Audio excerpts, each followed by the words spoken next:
To I news.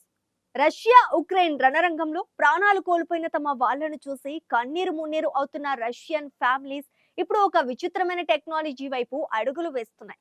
యుద్ధంలో మరణించిన లేదా గల్లంతైన తమ ప్రియమైన సైనికులను మళ్ళీ బ్రతికించుకోవటానికి రష్యాలో ఆర్టిఫిషియల్ ఇంటెలిజెన్స్ వాడకం విపరీతంగా పెరిగిపోయింది.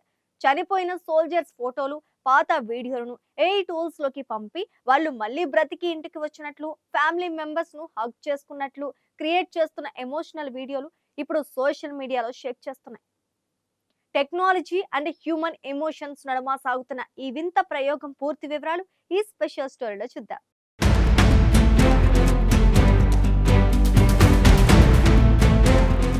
ఘోరమైన రష్యా ఉక్రెయిన్ యుద్ధం వల్ల రెండు దేశాల్లో లక్షలాది కుటుంబాలు రోడ్డున పడ్డాయి. బ్రిటిష్ బ్రాడ్కాస్టింగ్ కార్పొరేషన్ రిపోర్ట్ ప్రకారం ఈ యుద్ధంలో ఇప్పటివరకు కనీసం 2,25,000 మంది రష్యన్ సైనికులు చనిపోయినట్లు అఫీషియల్ గా కన్ఫర్మ్ అయింది. అయితే అసలైన మరణాల సంఖ్య దీనికంటే చాలా రెట్లు ఎక్కువగా ఉంటుందని ఇంటర్నేషనల్ ఎక్స్పర్ట్స్ అంచనా వేస్తున్నారు. ఈ భయంకరమైన ప్రాణ నష్టం రష్యాలోని సామాన్య ప్రజల్లో ఊహించని గుండె కోతను మిగిల్చింది. ఈ పెయిన్ నుండి బయటపడటానికి, చనిపోయిన తమ వాళ్లను కళ్ల ముందు చూసుకోవటానికి రష్యన్లు ఇప్పుడు ఏఐ వీడియోలను ఆశ్రయిస్తున్నారు.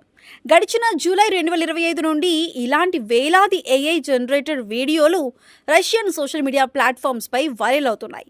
ఈ వీడియోల్లో తరచుగా యుద్ధంలో చనిపోయిన సైనికులు యూనిఫామ్తో నవ్వుతూ నడుచుకుంటూ ఇంటికి రావటం, తమ భార్య పిల్లలను గట్టిగా ఆలింగనం చేసుకోవటం, స్వర్గం నుండి దేవదూతల్లా వచ్చి తమ ఫ్యామిలీతో మళ్లీ కలిసిపోయినట్లు చాలా రియలిస్టిక్గా డిజైన్ చేస్తున్నారు.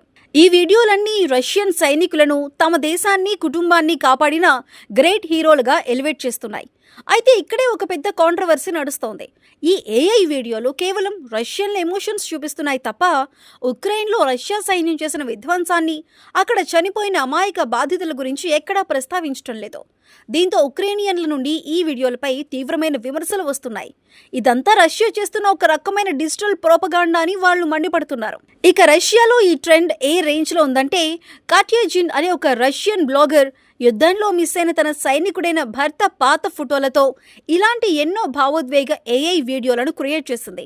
ఆ వీడియోలు సూపర్ హిట్ అవ్వడంతో జనాల రిక్వెస్ట్ మేరకు మిగిలిన వాళ్లకు కూడా ఇలాంటి వీడియోలు చేసి పెట్టడం స్టార్ట్ చేసింది. ప్రజలు తమ చనిపోయిన బంధువుల ఫోటోలను పంపితే ఏఐ ద్వారా వాళ్లకు హార్ట్ టచింగ్ వాయిస్ మెసేజ్లు, స్పెషల్ బ్యాక్గ్రౌండ్ సీన్స్ యాడ్ చేసి అచ్చుగుద్దినట్లు రియల్ వీడియోలా మార్చేస్తున్నారు. అటు రష్యాకి చెందిన అన్నా కొరబ్లేవా అనే మరో మహిళ కూడా ఇలాంటి వీడ్కోలు వీడియోలను మాస్ లెవెల్లో ప్రొడ్యూస్ చేస్తోంది. చనిపోయిన తమ వాళ్లను చివరిసారిగా చూసి గుడ్ బై చెప్పుకుంటున్న ఫీలింగ్ను ఈ వీడియోలు ఇస్తాయని ఆమె చెబుతోంది. ప్రెజెంట్ ఆమెకు ఉక్రెయిన్ వార్లో భర్తలను, కొడుకులను కోల్పోయిన ఫ్యామిలీస్ నుండి వేలల్లో ఆర్డర్స్ వస్తున్నాయి. అయితే ఈ సరికొత్త టెక్నాలజీ వాడకంపై సైంటిస్టులు అండ్ సైకాలజిస్టులు గట్టిగా అలర్ట్ చేస్తున్నారు. కేంబ్రిడ్జ్ యూనివర్సిటీకి చెందిన ప్రముఖ రీసెర్చర్ కటార్జినా నోవాసిక్ బసిన్స్కా ప్రకారం చనిపోయిన వాళ్లను ఏఐ ద్వారా ఇలా డిజిటల్గా మళ్లీ బ్రతికించడం అనేది హ్యూమన్ మైండ్పై ఎలాంటి ఇంపాక్ట్ చూపిస్తుందో ఇంకా క్లియర్గా తెలియదు. ఇది జనాల డిప్రెషన్ను తగ్గిస్తుందా, లేక వాళ్లను భ్రమల్లో బతికేలా చేసి మానసిక ఆందోళనను మరింత పెంచుతుందా అనేది ఒక పెద్ద మిస్టరీ.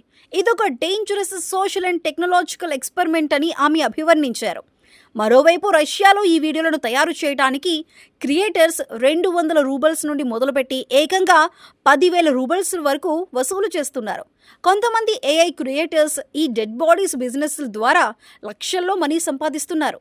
దీనివల్ల అమాయక ప్రజల చావులను, వాళ్ల ఫ్యామిలీస్లో ఉన్న పెయిన్ను కొందరు తమ పర్సనల్ ఫైనాన్షియల్ గెయిన్ కోసం వాడుకుంటున్నారనే ఆరోపణలు కూడా వస్తున్నాయి. ఏది ఏమైనప్పటికీ టెక్నాలజీ ఏ రేంజ్కి వెళ్ళినా యుద్ధం మిగిల్చిన శ్మశాన వైరాగ్యాన్ని ఏఐ వీడియోలు పూర్తిగా తుడిచేయలేవనేది మాత్రం పచ్చి నిజం.